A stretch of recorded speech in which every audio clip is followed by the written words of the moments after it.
Pour cette 10e édition du marché franco-italien d'Allos et Cervasca, tout débutera sous de beaux auspices, avec un soleil radieux et puissant qui réchauffera les casquettes et autres chapeaux. D'ailleurs, nos amis italiens avaient prévu cette chaleur, puisqu'une distribution de casquettes publicitaires sera instaurée juste avant le pot de l'amitié, après les discours de 12h30. D'ailleurs, le stock sera bien vite écoulé. C'est fou comment lorsque c'est gratuit, on a tous ces besoins d'objets qui vont très souvent rester au fond du placard. On avait un marché fort attractif et accueillant où les mises en place des étals se mariaient relativement harmonieusement autant esthétiquement que par le cocktail des arômes des différentes propositions artisanales des deux pays. À notre arrivée, nous avons pu apercevoir une drôle de caravane avec le tracteur avec de multiples décorations de papier crépon et sa charrette où avait pris place un jeune couple de mariés, suivi par 2 attelages de chevaux de trait, le facteur et son vélo mythique ou les vitesses. Les paliers de course n'étaient pas encore inventés, il fallait donc un mollet puissant pour monter les côtes, la musique et la troupe costumée avec les sabots de bois. La coordination sécuritaire de tout ce petit monde ne semble pas évidente au premier abord. Cependant, dans le Val d'Allos, ils ont bien l'habitude de relever les défis et les solutions sont toujours rapidement trouvées. Après cette sorte de mise en bouche, il sera l'heure de préparer la venue de la fanfare italienne avec toutes les autorités.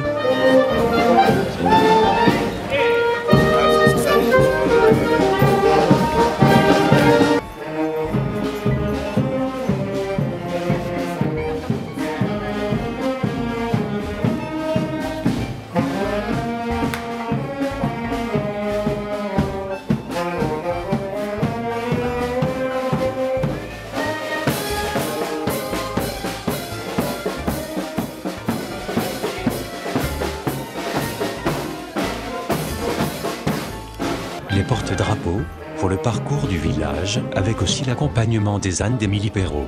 À la suite du passage obligé en musique dans les rues du village, tout le monde regagnera l'église pour la messe traditionnelle en musique.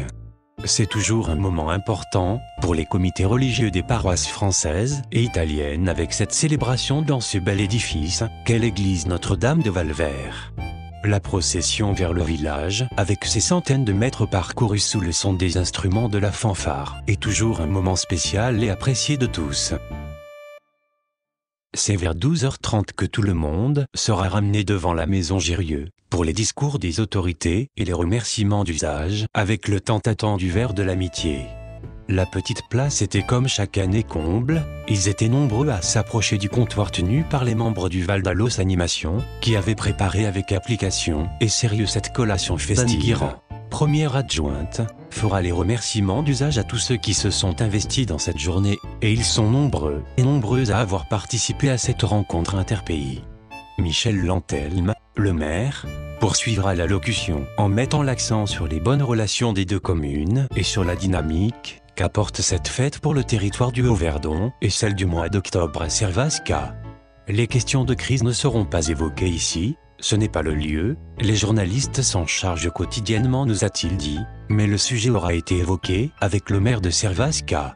Les sujets de préoccupation et d'emploi sont plus ou moins identiques de l'autre côté des montagnes. Aldo Serral, maire de Cervasca, qui a traversé le territoire d'une façon différente des habitudes, en venant de Nice, et en découvrant des villages pittoresques et attrayants. Il a mis l'accent sur le dialogue, qui s'est instauré depuis 10 ans déjà dans ce marché franco-italien, et qui chaque année met en valeur les deux territoires. À l'issue de cette mise en bouche, et discussion de courtoisie, il sera l'heure de s'approcher de la table, pour partager le déjeuner. Les touristes ou autres habitants locaux auront le choix des différents restaurants qui se trouvent à proximité.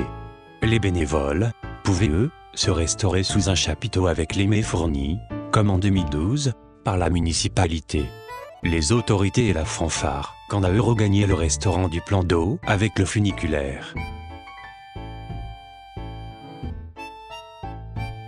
À la table des bénévoles, une surprise pour Serge, figure du village. C'était son anniversaire, ses amis lui souhaitaient ce jour mémorable avec une carte et la surprise du carton. La discrétion nous oblige à ne pas dévoiler le contenu, mais on sait que la consommation se fera sur place et en musique. Un bisou sur ta joue, une fleur sur ton cœur, un sourire.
taillé, c'est bien.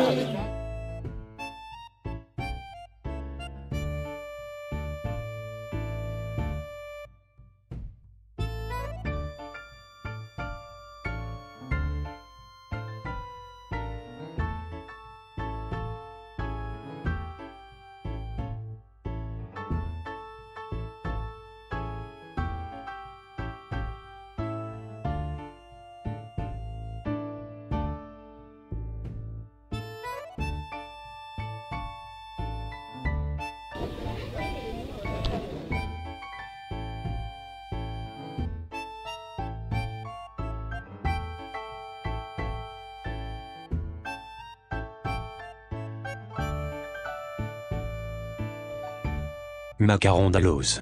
La recette. Faire une pâte avec 1 kg de farine, un œuf, du sel, environ un bol d'eau tiède. Préparation. Bien pétrir la pâte puis l'étaler en une feuille de 4 à 5 mm d'épaisseur. Couper en lanières puis en petits carrés. Cuire quelques minutes dans de l'eau bouillante salée. Égoutter et servir avec le jus d'un rôti de porc ou autre assaisonnement. Fais attention aux doigts là. Non, je fais comme ça. Passe devant. Ça fait réglette. Oui, c'est ça, c'est ça. Eh non! Je vais les acheter, ça c'est pas bien. Que ça pique heureusement que ça ne couvre pas comme une lame de... Oui. Là, il y a quelque chose qui va pas. Alors, dites-moi-le. Il ne faut jamais finir son tour avec les deux endroits. Il faut toujours le commencer avec les deux endroits. Comme ça, vous ne vous tromperez jamais. Voilà. J'entends. Oui, mais c'est du fil, là. Eh non, c'est de la laine. La laine de là. Alors, vous le mettez là. Et vous commencez toujours par deux, comme ça, vous ne vous trompez pas. Allez. Moi, je fais tout le contraire. Voilà. Je ne tricoterai plus, mais je vais regarder. Faut prendre dans les cours du soir. Toujours par deux. Alors là, vous voyez, ça fait que l'une, elle en a 4. Oui. Et bien parce que là, vous vous êtes trompé. Ah. Vous voyez, voilà. Là, il en faudrait 2 à l'envers, monsieur. Elle vous trompez là, votre. Ah, C'est qu'elle a pas l'œil, hein. L'expérience, le savoir-faire. Même que j'ai 4 lettres, ça n'a pas d'importance. Ah, là, ça a été que moi, Je vous donnais 20 ans. Pour notre soleil, il aura des soucis dès le début d'après-midi, avec l'arrivée des nuages orageux et bien sûr les gouttes de pluie, qui ne font toujours pas très bon ménage avec la récolte de foin, même lorsque c'est pour de faux ou pour le cinéma ou l'animation locale. En effet, comme en 2009 les métiers de fenaison devaient être mis à l'honneur, en cet après-midi récréative, il y aura quelques changements de dernière minute. Et donc aucune image pour les métiers de fenaison. C'est bien dommage car c'est toujours amusant de retrouver ces gestes ancestraux qui ont dirigé les vies de nos villages et qui sont bien loin de nos préoccupations actuelles et surtout de l'activité artisanale agricole qui fonctionne exclusivement de manière mécanique.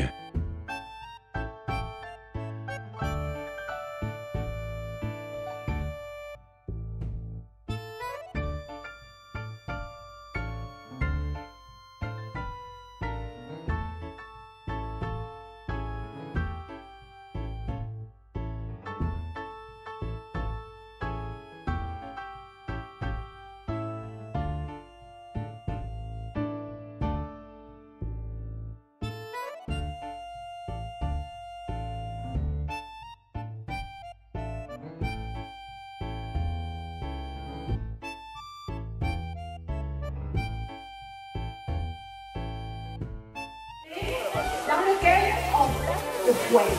Mais il ne faut pas le placer n'importe comment. Parce que ce barillon doit être fait de façon à pouvoir être placé sur un bac, c'est-à-dire un bac porté le millet, ou l'âne ou le cheval.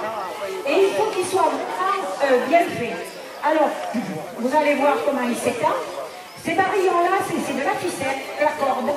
Ces cordes, pendant l'hiver, pour les gens arranger tout leur matériel pour l'été, de façon que tous les barillons soient, les mailles soient impeccables, soient bien distendues, qu'il n'y ait pas de trous. Voilà. Alors ces deux messieurs vont vous faire une démonstration comment on étend un barillon par terre. Ben justement, c'est pour ça qu'on est là pour savoir. Voilà. Voilà. Alors, si monsieur n'a pas d'outils, c'est un mauvais ouvrier.